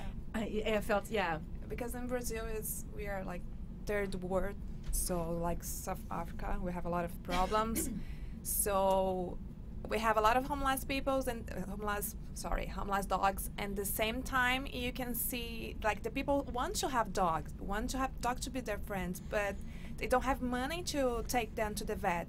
So you can see dogs with a lot of disease. So we go there to help them, to give medicine and to see what they need to keep this friend with them. One of the most just joyful, wonderful things about the crazy world we live in today with all this, someone posted, one of my Facebook friends said, what are we doing on Facebook anyway? I know as animal rescuers and people that are interested, in any issue, any cause, things like social media have become a great way to communicate, and we are able through the internet and other various ways to see what the work that's going on in Brazil, and to see, more importantly, the need that exists in other countries, our own needs, of course. We're working very hard to work at our own needs and trying to help stop the killing here in the United States. But then again, to go out and to really be supportive of other groups, other countries, and other organizations that are passionate about kids, that are passionate about animals, are passionate about changing the way that we do things on a global level. Well, and the other thing is interesting. You showed us a couple of things that actually inspired us and how we're going to help get the message out. And I was like, oh my God, this is a brilliant idea. Why are we not doing that here? Why have I not seen anything? So I was like, well, that's good because it can inspire us to go, oh, that's another way to approach it. That's interesting. I like that. It's really great to be a global community that's making change, in grassroots levels that are having effect, worldwide. Our very own beautiful, wonderful, we can never say enough about 14-year-old Lulu Cerrone. She just turned 14. Lulu Cerrone is the founder of Lemonade Warriors. Lulu, of course, has hosted our Love That Dog Hollywood Kids and Animals show. Yep. She is the focus of our new show called Life with Lulu, and of course, by her own right, she is the founder of a great organization where she is raising awareness and money to help bring clean water to Africa, and of course build dams in Africa. Her water walk is coming up this Friday.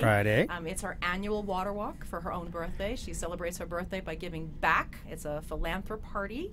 We're going to shoot up all her information as well, so you can see what young people are doing to make global change happen in the world that we live in today. We'll be back after this because I'm Addie Daddio. Do you love animals?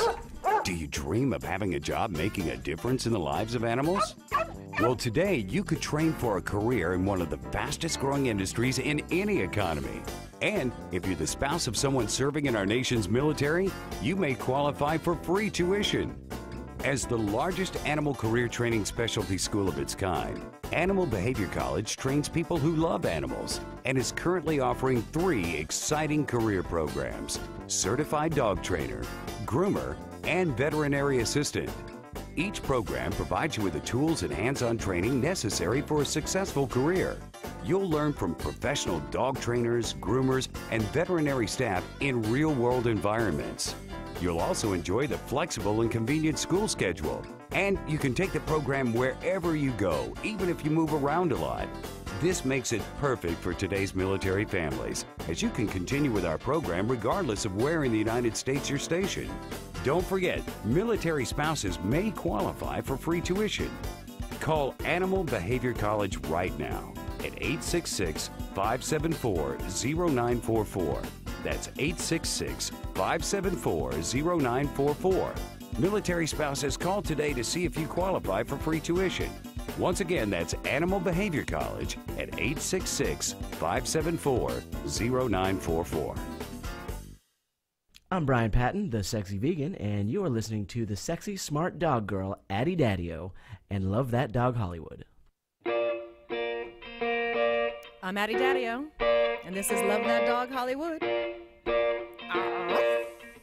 By Jacobs. Trying to be loved. Sister Boudin wants to see me.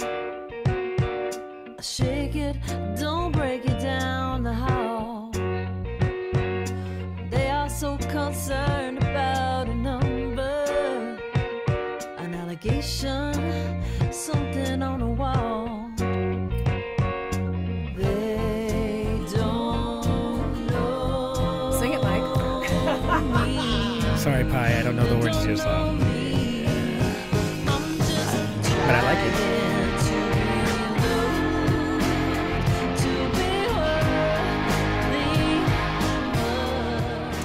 That is the amazing Pi Jacobs, another animal lover, animal rescuer. Yep. She sang that song on our event, I think. Yeah. Yeah. Yeah. She just actually, that was her new single, and she's actually out on tour right now. Oh, good for her. Yeah, she's really good. Paula, how was your first radio day? It was fun. Was it fun? Yeah, I like You like it? You like it? Yeah, it was good. Paula, how long are you going to be with us? We're so excited to have you. Forever. You're never going to we're not going to let Paula leave. No, I'm going to be until December, I think.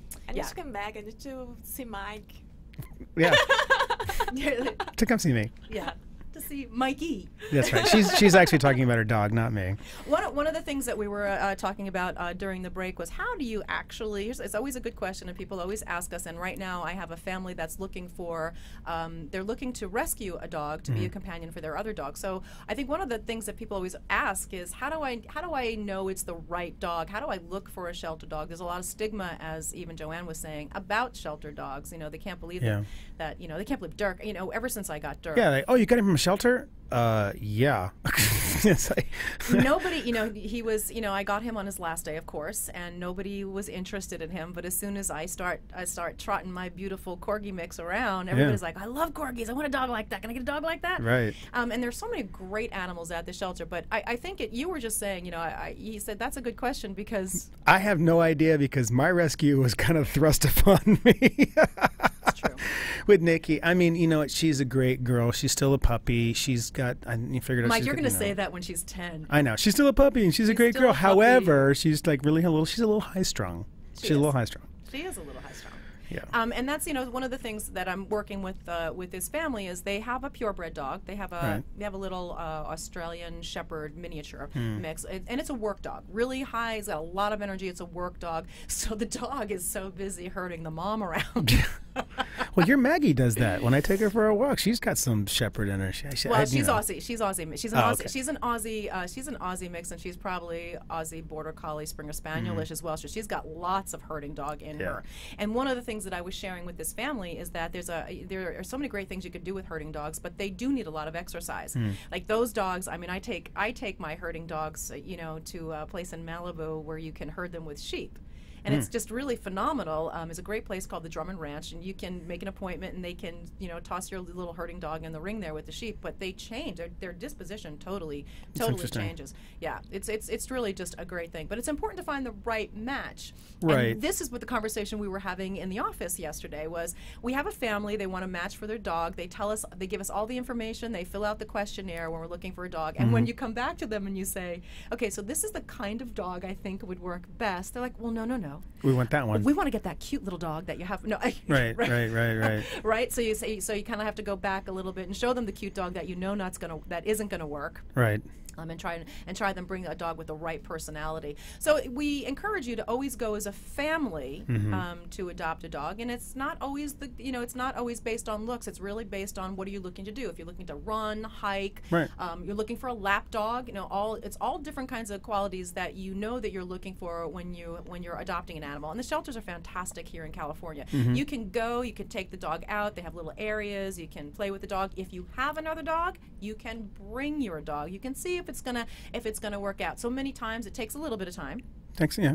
It can take a minute to socialize dogs in together, but it's usually a easy to do process. Right. I have many dogs, and and I have one. You have two. Well, two. We might have two. Well, it's true, but we have a new rescue whose name is Chance, and Mike has been fostering Chance now for 2 weeks. Boy. He's a sweet boy, a little picky about who he likes. Now he loves my Maggie, my Georgie, and my Gracie. Yeah. And he's great with Maggie is the icy cream of cookie. Yes, yeah. She her coat's like cookies and cream ice cream. Yeah, that's true. It's true. Yeah, my Maggie's a beautiful, beautiful girl.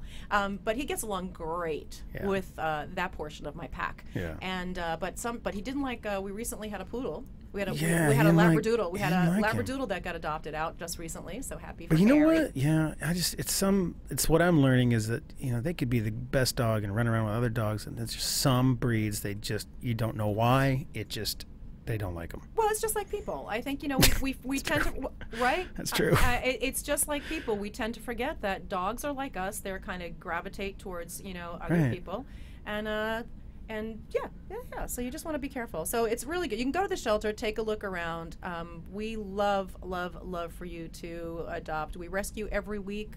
We do our best, but we always encourage people to go to the shelter. There was a guy that came over to our office the other day, was looking for a dog, and we said, you know what? Why don't you go to you thinking about going to the shelter? Then please go to the shelter. The dogs we have are already safe. Right. We would love for you to go to and check it out. The one thing I will say about the shelter, I came across this the other day, was the person was kind of hemming and hawing about whether they, I want this dog. Maybe there's one dog I saw in the shelter. They went to the shelter and the dog wasn't there. So if you have the inclination and you see the dog, go to the shelter, check it out, because then you might have that unfortunate reality check. Yeah, that was an unfortunate reality check, and they were super surprised that when they went back, the dog had already been euthanized. Mm-hmm. Yeah. Yeah, so if you see a dog that you like, please get it out. The shelters get so overcrowded that that you just never know when there's going to be enough time. Right.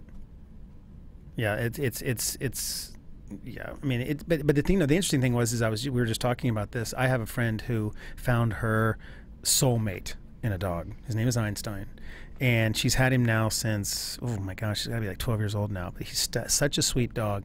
It took her 6 months to find him. And she said that was the hardest experience, because she would, she'd see these dogs, she'd go to the shelters, and she'd say, oh, it's not, I don't know. And then when she found her one, it was the one. And I always said that was really tough, because when we've gone to the shelter, I was like, I want to take that one, I want to take that one, I want to take that one, I want to take that one. So I don't know. In my opinion, I thought maybe she was being a little too picky, but Well, but she couldn't foster all those. yeah, right. dogs It's like you only just one. You wouldn't, one. and so, but that brings up the point of finding that one dog. She found her Dirk, so to speak. Right. And Dirk is my new Jake. Right. Jake was right. Jake was the one for me. I'm Addie Daddio. This is Love That Dog Hollywood. We're talking rescue and adoption, as always, and we'll be right back. In 1985, a baby girl is born in Sherman Oaks, California. Would you believe that this girl would explore her love of animation and decide to found her own animation company at age 11? Would you believe that she would continue to follow her dream and lead her own production company at age 14? Would you believe that at age 16, this girl travels the country teaching animation workshops to autistic kids? Would you believe that this girl is autistic? Hi, my name is Danny Bowman.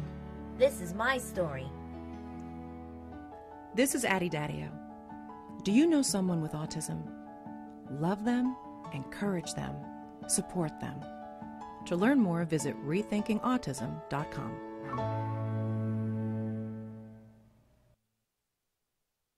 This is Francis Batista of Best Friends Animal Society, and you're listening to Addie Daddio on Love That Dog Hollywood.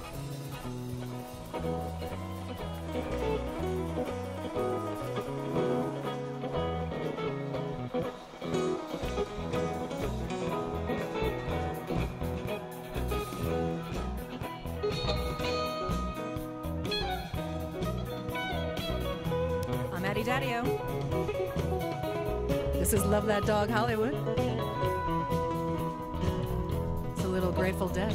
Oh wow! I thought it sounded like them. I haven't Yeah, heard them in yeah. a while. I know, right? Just a little music, little chill music. Right outside this lazy summer I'm time to call you solid critic, no. Right outside the lazy gate of winter summer home, wondering where the nut that rings around the No karaoke from you. You don't know this one. Yeah, I don't know this one. This is Eyes of the World. Okay. Yeah. I mean, I know the Grateful Dead, but it's just I don't actively seek them out. And every time I hear it, I'm like, oh, that's really good. They're like really good musicians. Really great. It reminds certain songs bring up certain time periods. This always reminds me of like sunset on a summer day. Just kind of like me growing up and just the wind blowing and you just kind of relaxing. It's just kind of I like it. It always reminds me of that. Something about the song, these kind of jam bands from the 70s. It just always kind of brings that to me. We're big music lovers here at Love That Dog Hollywood. We are always inviting music guests live in studio with us, and or karaoke guests. Or karaoke.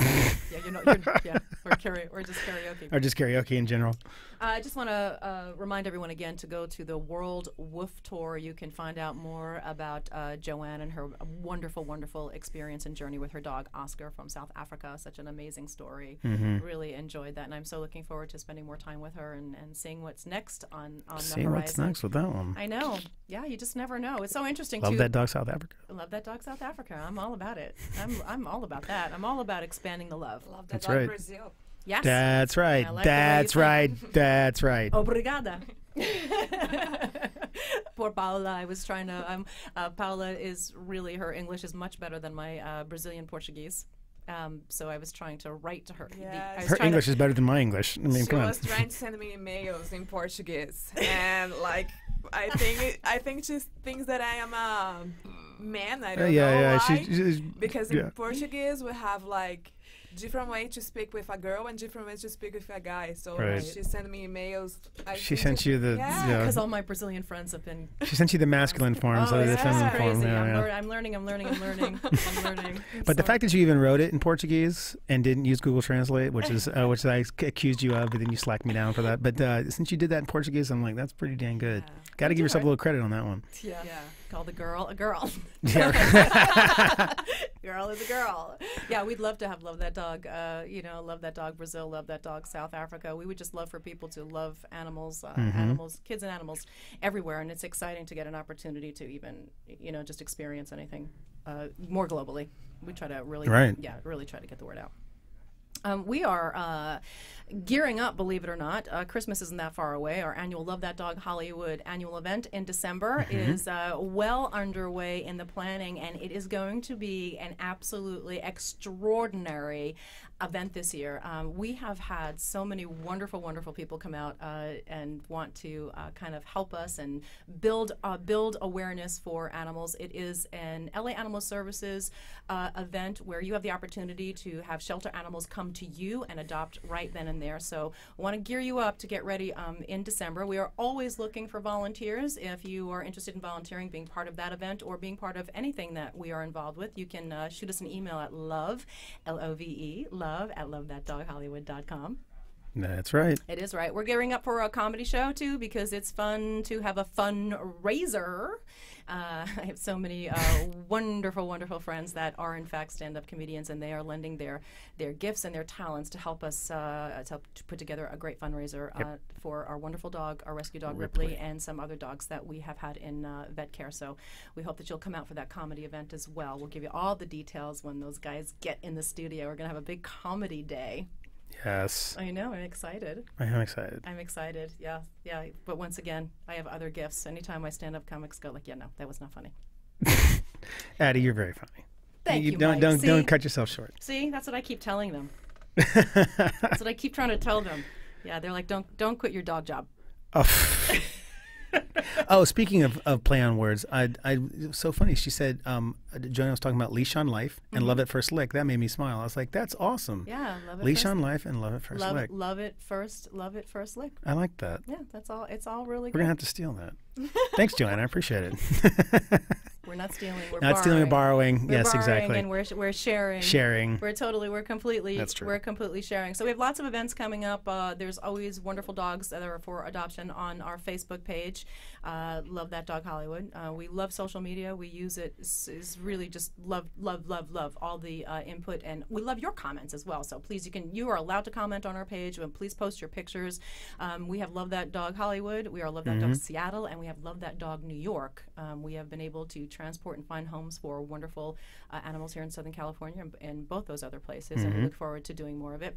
Our friends at Start Rescue, it is startrescue.org. Start Rescue, an amazing organization. They were live in studio with us last week. They are doing a transport April 30th. Go to their website, startrescue.org. If you want to get involved with something that is absolutely fantastic, you can see where your time, your effort, your money is going to. I want to encourage you to check out their website, be part of their transport, be a volunteer for them. They are one of our partner organizations. We love them so very, very, very, very much. Today's show had a lot of interesting guests. There's a lot of interesting information. All of it posted on our website. We'll give you all the emails, all the websites, all the details of everything that you heard today. As always, we encourage you, no matter where you are, to go to your local shelter if you're looking for a new pet. And if you know someone that's looking for a new pet, please encourage them as well. You have a lot of choices in this big, wide world that we live in. I am so humbled and so grateful that you would choose to spend any of your time with us. Thank you so very, very much. So get out there. Adopt, rescue. Save a life. Yours. We'll see you next time. Who let the dogs out? Who let the dogs out? Who let the dogs out? Who let the dogs out? When the party was nice, the party was pumping. And everybody having a ball. Until the fellas started name calling. And the girls respond to the call. I hear a poor one shout out, who let the dogs out? Who let the dogs out? Who let the dogs out? Who let the dogs out? I see the dance people had a ball, cause Billy Fountains get out. Get back, Gruffy, bash Gruffy, get back, you flea infested mongrel. Gonna tell myself I'm man.